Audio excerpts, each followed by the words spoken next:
In a small village nestled between lush green hills and a mighty river, there lived a fisherman named Jango. He was known for his skill in catching fish, but even more for his insatiable greed. While other fishermen in the village took only what they needed, Jango always wanted more. He hoarded fish, sold them at high prices, and mocked those who shared their catch with the poor. The villagers often warned Jango, saying, "Greed will be your downfall, Jango. The river is generous, but it does not take kindly to those who abuse its gifts." Jango laughed at them. "A river is just water. It has no mind, no heart, no voice. I will take as much as I want." The river, known as Zambi, was no ordinary body of water. Legend spoke of its guardian, a powerful river goddess named Nyanja. She was said to watch over the waters, rewarding the humble and punishing the greedy. One evening, as the sun dipped below the horizon, Jango set out on his boat. The other fishermen had gone home, but he wanted to fish through the night. "The more fish I catch, the richer I become," he thought, rowing deeper into the river. As he cast his net, the water shimmered under the moonlight. The river was eerily silent, save for the occasional splash of fish.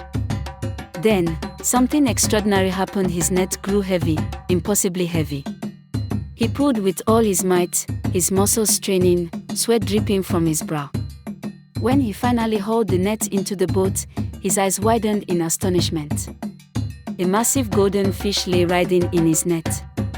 Its scales glowed like molten gold, its eyes shone like tiny stars, and its fins rippled with colors no human had ever seen. Before Jango could react, the water stirred violently. A whirlpool formed, and out of it rose a majestic figure, a woman of otherworldly beauty, her dark skin shimmering like wet stone, her hair flowing like river currents, adorned with shells and pearls. She wore a robe of cascading water, and her eyes, deep as the ocean, bore into Jango's soul. "Jango," she spoke, her voice both soothing and terrifying, "you have caught something beyond your worth. This is not an ordinary fish. It is my sacred guardian. Release it, and you shall be rewarded with a life of prosperity. But if you keep it, you will bring ruin upon yourself." Jango, despite his shock, saw only one thing: the value of the golden fish. He imagined the riches it would fetch, the power it would bring. He scoffed, "A reward? What reward could be greater than the fortune I will gain from this fish? I will not let it go." Nyanja's expression darkened. The river trembled. "Greedy man, you have been warned. A final chance: release the fish and live a life of comfort, or keep it and suffer the consequences." Jango laughed, pushing his boat toward the shore. "You are just a tale told to scare children.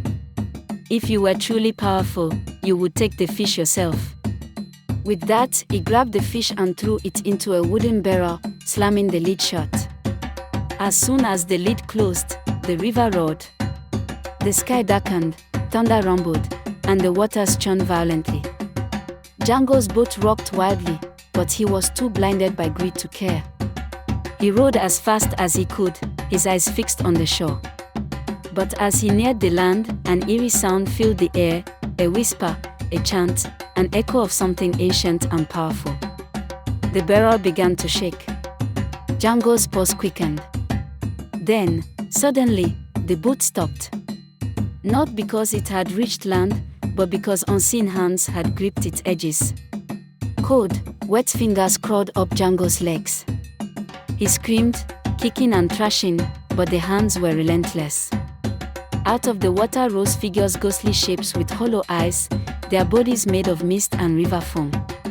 They were the souls of those who had drowned in the river, servants of the goddess. They surrounded Jango, their sorrowful wails piercing the night. "You were warned, Jango," Nyanja's voice boomed. "Greed has sealed your fate."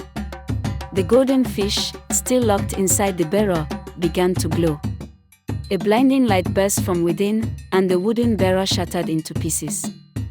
Instead of a fish, an enormous golden serpent emerged, its eyes burning with divine fire. It coiled around Jango, squeezing tighter and tighter as he gasped for breath. His cries echoed through the night, but no one in the village dared to help him. They could only watch in horror from the shore as Jango was dragged beneath the waves, his screams fading into the depths. The next morning, the river was calm again, as if nothing had happened. But the villagers found something strange: Jango's boat, empty and undisturbed, floating near the shore. The only trace of him was his fishing net, now torn beyond repair. From that day on, the villagers respected the river more than ever. They took only what they needed, never more. And whenever they told the story of Jango, they ended with the same words. The river gives, but it also takes. Greed is a weight that drags a man down, and no one, not even the cleverest fisherman, can escape the wrath of the river goddess. And so, the legend of Nyanja, the river goddess, lived on, a timeless reminder that nature rewards those who honor it and punishes those who do not.